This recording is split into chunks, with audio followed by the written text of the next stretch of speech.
Hello and welcome back. Glad you've tuned in today. Hope you're all doing well this weekend, and I'm here with an update for you. So there's been quite a few stories that have come out, and I'll touch on a few of them right here. So the first one, Archewell has given us an update, and this is their statement from the website. It says that Archewell is a proud supporter of journalistic diversity and news media organizations that are committed to reporting the truth, uncovering untold stories, and giving voice to the voiceless. In every corner of the world, members of the media are using their power and responsibility to inform the public, teach communities, battle misinformation, and inspire change. We also applaud the work of independent media, non-profit newsrooms, and local news collectives. They demonstrate the deep need for this critical profession to thrive and evolve, particularly in terms of racial equity and representation in news gathering and newsrooms. So they talk about the groups that they support, which help young people of diverse backgrounds gain entry into the journalism industry. The statement goes on to say, "For these reasons, we are seeking to bring awareness to a coalition of UK journalists calling for stronger initiatives to combat underrepresentation, inequity, and racial bigotry that still persist in this important industry." So for those of you who don't know, there was a letter that they have linked on their Archewell website, and you can check out that letter. And this letter was in response to the Society of Editors. And they link it, and it says this: "On Thursday, the 15th of July, the Society of Editors announced the winners of its annual awards, which were postponed after widespread dismay and anger over its statement denying the existence of racism and bigotry in the UK press in its response to the Oprah Winfrey interview with the Duke and Duchess of Sussex." So they went on to say that they were pleased that the nominees have finally been able to receive their awards, but deplore the fact that the Society of Editors has not used the interim period or the events of the award to show genuine commitment to atoning for its insulting and ham-fisted blanket denial of racism. So they said that the Society of Editors were denying the lived experience of journalists of color, as well as those who have had unfavorable media coverage purely because of the color of their skin. So they welcome changes, and they have seen some, but they say that the changes that they have seen are inadequate, and they do not have the power to solve the long-standing industry-wide issues of inequality and lack of coverage. So they want them to offer moral leadership, just to sum it up, because it's quite a read. So basically, this is the Duke and Duchess of Sussex through Archewell recognizing the coalition of UK journalists calling for change.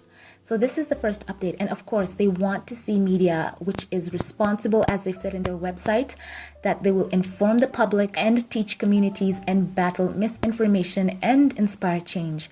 We know that Prince Harry has pointed out how there is the currency of clickbait, and a lot of some of these organizations thrive on negative feedback from their consumers. So the more clicks on negative articles, the more such articles are generated. And we've seen that this has had a personal effect on especially the Duchess of Sussex, being, a mixed race family member there in the royal family, and the reception that she received straight out of Compton. You know it, we know it, the avocados that fuel, some kind of war and conflict. So she knows what it can be to be targeted just because of the color of her skin, and seeing that unfair bias that is put towards her in comparison with, say, for example, the Duchess of Cambridge.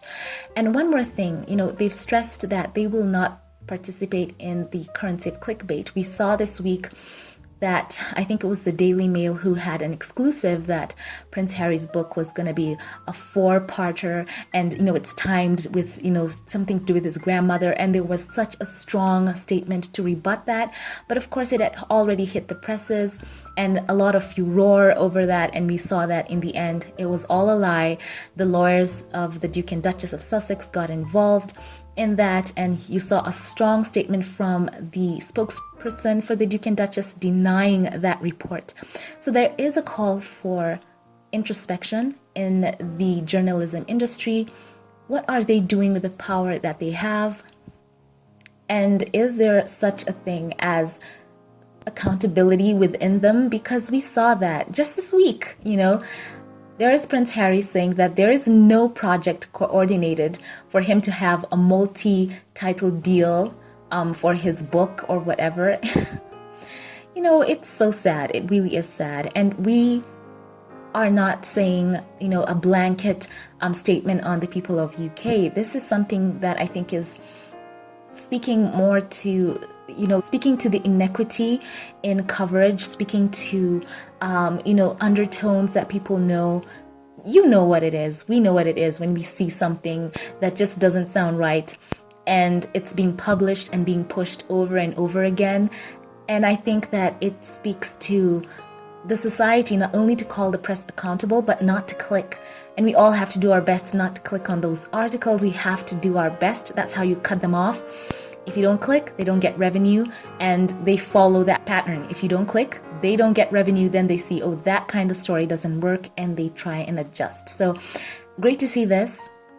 I'm hoping to see more people in the UK, because we know there are good people in the UK. We know there are people who are fighting against racial inequality, fighting against, that kind of coverage that goes hand in hand with that.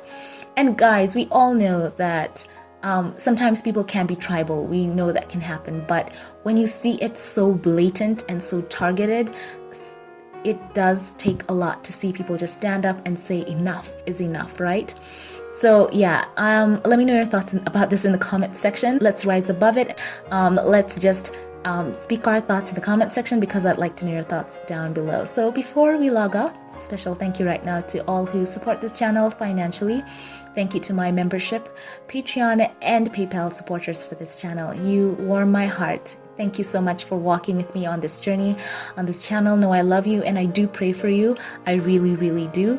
And for those who like, comment, and share, I would like to say a special thank you from the bottom of my heart. A special shout out right now to one of the supporters of this channel. Thank you to you, Anna M. Jackson. Thank you for choosing to support my channel. I love you so much and I thank you. And for all of you, once again, thank you. Leave your thoughts below. I love you so much. And remember, let's go high. I love you once again, and have a great weekend, and I will catch you in the next one. Have a blessed weekend.